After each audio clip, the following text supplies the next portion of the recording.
Hola, espero que se encuentren bien. En este capítulo vamos a hablar acerca de los módulos en JavaScript antes de poder continuar con lo que es Webpack. Si nosotros empezamos a buscar información acerca de módulos en JavaScript, nos encontramos con toda una serie de términos como CommonJS, AMD, System.js, Require.js, ECMAScript 2015, ES6, Webpack, Gulp, Browserify y muchos términos más. Nosotros vamos a ver en este video desde cero qué son los módulos y por qué son importantes, además de cómo se relaciona esto con Webpack. En el desarrollo de software en general, cuando estamos desarrollando un programa, este programa inicialmente tiene unos pocos requerimientos y a medida que se avanza es probable que se continúen añadiendo más características una tras otra, haciendo cambios constantes, pero a pesar de todo siempre hay secciones de código que van a estar presentes en otras secciones de código. Es importante que nosotros podamos reutilizar el código entre nuestros programas o incluso dentro de un solo programa. Para que esta reutilización de código sea posible, es importante que nosotros conozcamos los conceptos de encapsulación y dependencia. Esto es porque si nosotros no encapsulamos nuestro código, tarde o temprano van a existir conflictos, ya sea porque repetimos el nombre que tienen nuestras variables, funciones, clases o algún otro elemento de nuestro programa. Sin embargo, si nosotros encapsulamos nuestro código de alguna manera, dependiendo del lenguaje de programación, la dependencia entre las distintas piezas de software se va a poder llevar a cabo sin inconvenientes. En el lenguaje C, por ejemplo, se estila usar un prefijo en los identificadores para que no haya este conflicto. Ahora, específicamente en JavaScript, estas porciones de código que se esperan reutilizar se conocen como módulos. Entonces en JavaScript existe dependencia entre módulos en función a lo que se necesite usar. Pero la manera en cómo JavaScript ha trabajado con módulos ha variado bastante en estos últimos años. Veamos ahora lo que se hacía inicialmente, tradicionalmente en JavaScript. Originalmente en JavaScript se ha usado The Revealing Module Pattern, conocido como el patrón del módulo revelador en JavaScript.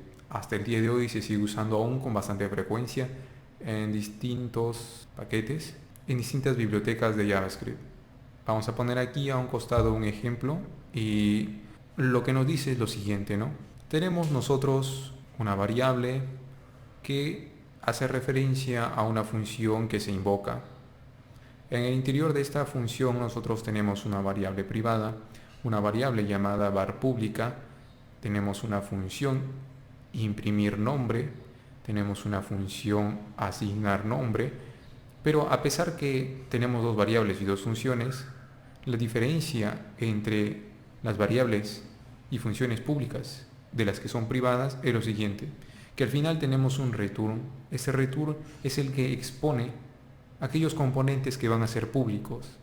Por ejemplo, exponemos la función asignar nombre bajo el nombre de setName.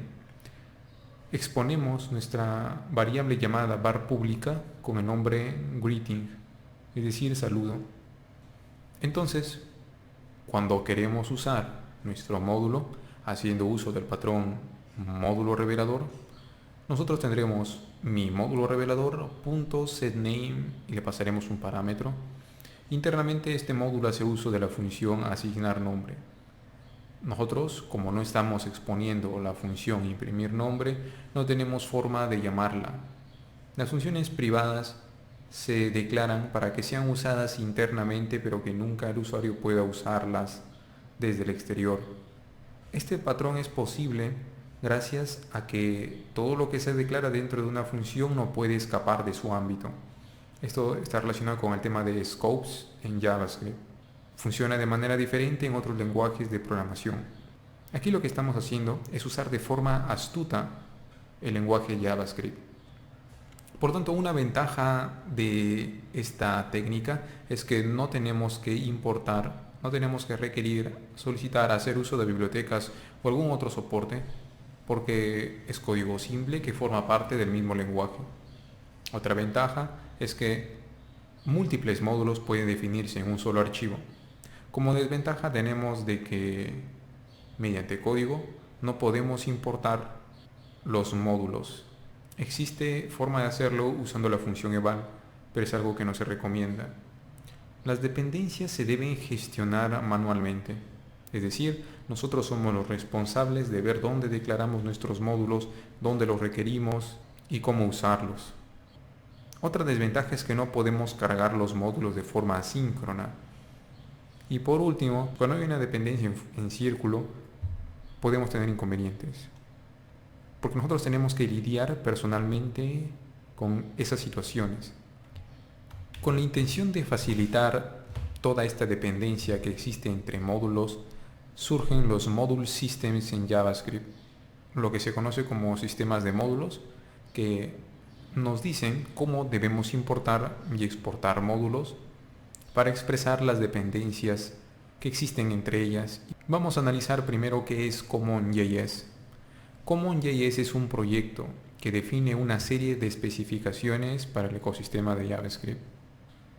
Pero CommonJS fue pensado para trabajar fuera del navegador, es decir, estas especificaciones se han definido pensando en JavaScript en el lado del servidor o para el desarrollo de aplicaciones de escritorio, que es algo que por cierto también se puede hacer con JavaScript. Entonces, una de las áreas que el equipo de CommonJS intenta abordar son los módulos en JavaScript justamente. Los desarrolladores de Node.js originalmente intentaron seguir la especificación de CommonJS, pero luego cambiaron de decisión. A pesar de ello, la implementación de los módulos en Node.js se vio influenciada por CommonJS. Y aquí tenemos un ejemplo. En un archivo círculo.js definimos y exportamos dos funciones. La función área nos permite calcular el área de un círculo y la función circunferencia la circunferencia de un círculo. Ambos se basan en una constante pi, pero en realidad lo que estamos exportando aquí son solo las funciones. Por otro lado, en otro archivo nosotros estamos requiriendo el módulo círculo.js, el módulo circle.js, y estamos haciendo uso de una de las funciones que se ha exportado, que es para el cálculo del área. Entonces, esta sintaxis es como lo implementa Node.js basado en las especificaciones de CommonJS, porque CommonJS simplemente busca definir un formato sobre cómo se deben hacer las cosas, pero no es una implementación misma. Entonces, lo que estamos viendo aquí es que tanto en Node como en CommonJS existen dos palabras esenciales para interactuar con los módulos. Estas dos palabras son require y exports. Require es una función que se puede usar para importar símbolos desde otro módulo al ámbito actual. El parámetro pasado a require es el identificador del módulo. En la implementación que Node hace, es el nombre del módulo dentro de la carpeta Node Modules, a menos que se especifique una ruta distinta para su ubicación. Y exports es un objeto especial, ya que todo lo que es puesto en él se puede exportar como un elemento público, conservando el nombre de los elementos. Como ya mencionamos, CommonJS fue diseñado teniendo en mente el desarrollo del lado del servidor. Por lo tanto, de forma natural, su API es síncrona. Eso significa que los módulos son cargados en el momento y en el orden que se requieren dentro de un archivo de código fuente. Las ventajas de usar una implementación de CommonJS es que es simple. Los desarrolladores pueden comprender lo que significan estos términos. CommonJS permite gestionar dependencias. Los módulos requieren otros módulos y se cargan en el orden solicitado. Además, la palabra require puede ser usada en todo lugar. Los módulos se pueden cargar mediante programación. La desventaja de CommonJS es que su API es síncrona, por lo tanto no es adecuado para ciertos casos como cuando trabajamos en el lado del cliente con los navegadores. Hay que tener en cuenta que JavaScript no solamente está en el lado del cliente, también en el lado del servidor, gracias a Node.js. Otra desventaja de CommonJS es que solamente permite tener un módulo por archivo. Es decir, tenemos que tener un archivo para cada uno de los módulos que pretendemos usar. Decimos que Node.js es una implementación parcial de CommonJS. Dos opciones populares en el mundo del desarrollo web son Webpack y Browserify. Ahora pasamos a hablar acerca de AMD, que es el acrónimo de Asynchronous Module Definition. AMD nació de un grupo de desarrolladores que estaban descontentos con la dirección que adoptó CommonJS. La principal diferencia entre ellos radica en que AMD sí soporta la carga asíncrona de módulos como su mismo nombre lo indica. Aquí tenemos un ejemplo. Aquí se hace uso de la función define y se le pasa un arreglo con las dependencias que se requieren. Luego tenemos una función fábrica. Esta función fábrica lo que hace es devolver a través de una función el módulo que depende de las dos dependencias anteriores. Y esto se puede escribir también de la siguiente manera. Usamos define de tal forma que contenga una función, de tal forma que en su interior podamos hacer uso de require e indicar aquí las dependencias del módulo que vamos a devolver. La carga asíncrona en JavaScript es posible usando closures. Un closure es una función que es llamada cuando los módulos requeridos terminan de cargar. De esta forma, un cargador AMD puede tener una idea completa del gráfico de dependencias que un proyecto tiene. Entonces, las bibliotecas que no dependen de otras pueden cargarse en simultáneo. Y esto es importante para los navegadores porque necesitamos tener un tiempo de carga inicial que sea lo más ligero posible, porque el tiempo de carga inicial es un punto esencial para brindar una buena experiencia de usuario, ya que hoy en día la gran mayoría de visitas se hacen desde dispositivos móviles. La ventaja de usar AMD es que permite la carga asíncrona, mejorando los tiempos de inicio. Soporta dependencias circulares, es compatible con require y exports, la gestión de dependencias es posible. Los módulos se pueden separar en múltiples archivos si es necesario. La desventaja de AMD es que sintácticamente es un poco más complejo y requiere de un proceso de transpilación para que el código hecho sea compatible con los navegadores. O en su defecto, hacer uso de bibliotecas de carga para que los navegadores puedan entender la sintaxis propia de una implementación de AMD. Las implementaciones de AMD más conocidas son Require.js y Dojo. Entonces, viendo que existen muchas implementaciones de AMD y de CommonJS y que esto resultaba muy confuso para los desarrolladores, es que entonces para aliviar todo este lío de que existen distintas implementaciones para los sistemas de módulos en JavaScript, surgen los módulos en ECMAScript 2015. El equipo de ECMA, que es el encargado de la estandarización de JavaScript, decidió abordar el tema de los módulos y el resultado se puede ver en la última versión del estándar JavaScript, que sería ECMAScript 2015, al cual también se le conoce como ECMAScript 6. El resultado es sintácticamente agradable y además compatible con la carga de módulos tanto síncrona como asíncrona. Y aquí tenemos un ejemplo. Tenemos una biblioteca llamada lib.js que contiene una función para elevar al cuadrado y una función para obtener la raíz cuadrada de la suma de los cuadrados de dos números. Tenemos por otro lado main.js, nuestro archivo principal, que importa las funciones de elevar al cuadrado y de diag, que es la función que obtiene la raíz cuadrada de la suma de los cuadrados, y esto lo obtiene a partir de lib.js. Luego se hace uso de estas dos funciones con los parámetros adecuados y se obtienen los resultados también adecuados. Entonces, la directiva import permite traer módulos al ámbito actual. Esta directiva, en contraste con require y define, es que no es dinámica. No podemos llamar a import en cualquier lugar. La directiva export, por otro lado, puede usarse para explícitamente hacer públicos los elementos. La naturaleza estática de import y export permite a los analizadores de código JavaScript construir un árbol completo de las dependencias sin ejecutar el código JavaScript que se está analizando.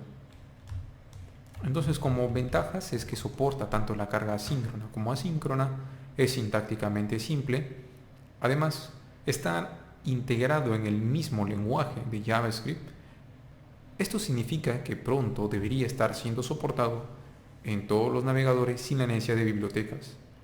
La desventaja es que aún no está soportado en todos los navegadores. De hecho, al estar siendo compatible con todos los navegadores, muy aparte de ello, se va a requerir que todos los usuarios de todo el mundo tengan acceso a las últimas versiones de los navegadores, ya que no siempre es así. Entonces, es desafortunado que no todos los intérpretes de JavaScript soporten las versiones estables de JavaScript, justamente las últimas versiones del estándar de JavaScript. Pero existen transpilers que lo que hacen es soportar características de ECMAScript 2015 o ES6. Babel es un ejemplo de ello. Es una biblioteca que puede transformar nuestro código en código que sí puedan entenderlo todos los navegadores, a pesar que no estén haciendo uso del último estándar de JavaScript. Nosotros estamos hablando todo esto para conocer un poco la historia de lo que ha ido pasando en los últimos años. Es así que hablamos también de System.js. La intención de System.js es ser un cargador universal de módulos, de tal forma que soporte CommonJS, AMD y los módulos de ECMAScript 6. Entonces uno creería que es la solución ideal, ¿verdad? Ya que, sin importar que usemos, lo va a admitir. Pero hay una mejor alternativa hoy en día que es Webpack. Webpack también admite, es un cargador universal de módulos. Admite CommonJS, AMD y ECMAScript 2015. Es decir, ofrece lo mismo que System.js, pero ofrece más cosas. Webpack es un empaquetador de módulos que, además de entender cómo importar y exportar módulos, optimiza nuestros archivos para producción.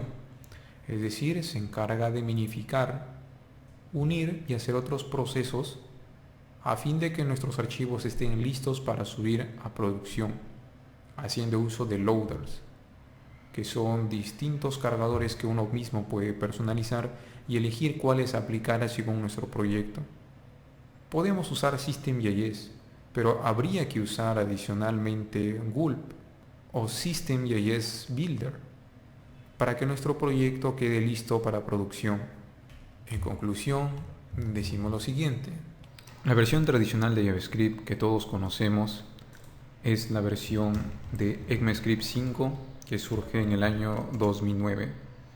Llevó bastantes años hasta que se pudo liberar la versión ES6 en el año 2015. Es por esto que luego el grupo encargado de esta estandarización de JavaScript decidió renombrar para que no sea ES6, sino que sea ECMAScript 2015, el nombre de este nuevo estándar. Existen borradores y avances acerca de lo que es ECMAScript 7 o lo que sería ECMAScript 2017 o 2018, pero todavía son versiones que no están estables y lógicamente aún no soportado por todos los navegadores. Lo que actualmente es tendencia es la versión de ECMAScript 2015, que anteriormente también se conocía como ES6. La versión tradicional de JavaScript no cuenta con un mecanismo para soportar la importación, exportación de módulos, todo esto relacionado a la gestión de dependencias. Por ello surgen alternativas como CommonJS y AMD, que es de lo que hemos hablado anteriormente, cada uno con sus particularidades, pero estas especificaciones al final se llegan a implementar de diferentes formas. Por ejemplo, una de las implementaciones que hablamos fue Node.js en el lado del servidor, que hacía uso de CommonJS en sus inicios y luego dejó de darle seguimiento. Y por otro lado, otras implementaciones de AMD, Require.js y Dojo. De hecho, han existido más alternativas, pero en general se han dejado de usar por la aparición de una alternativa oficial que forma parte del lenguaje y que se espera que pronto todos los navegadores soporten. Sin embargo, aunque todavía no lo soportan todos los navegadores, nosotros ya podemos hacer uso de esta versión mientras desarrollamos. Y para que todos los navegadores lo entiendan, tenemos dos alternativas. La primera es hacer uso de transpilers, que van a convertir nuestro código en código que sí es entendible por los navegadores, o el uso de polyfills, que lo que hacen es añadir código hacer que un código se ejecute antes de nuestro código para que el primer código que se ejecuta prepare al navegador y pueda entender la sintaxis que luego usamos. Lo que más se suele usar como un transpiler es la alternativa de Babel, que tiene un plugin llamado Preset ECMAScript 2015. Este plugin va a transformar nuestro código JavaScript escrito con este formato a ECMAScript 5, que es JavaScript que todos los navegadores entienden. Pero para que todo este proceso no sea una conversión manual que nosotros tengamos que estar ejecutando, es que nosotros vamos a hacer uso de Webpack para hacer esta traducción y además para minificar nuestros archivos y dejarlos listos para producción. Entonces en el video siguiente vamos a retomar lo que es Webpack y a empezar a hacer uso de los módulos y la gestión de dependencias en general. En la descripción del video estoy dejando un enlace para que puedan leer un artículo con mayor detalle acerca de todo este tema. Gracias por ver hasta el final.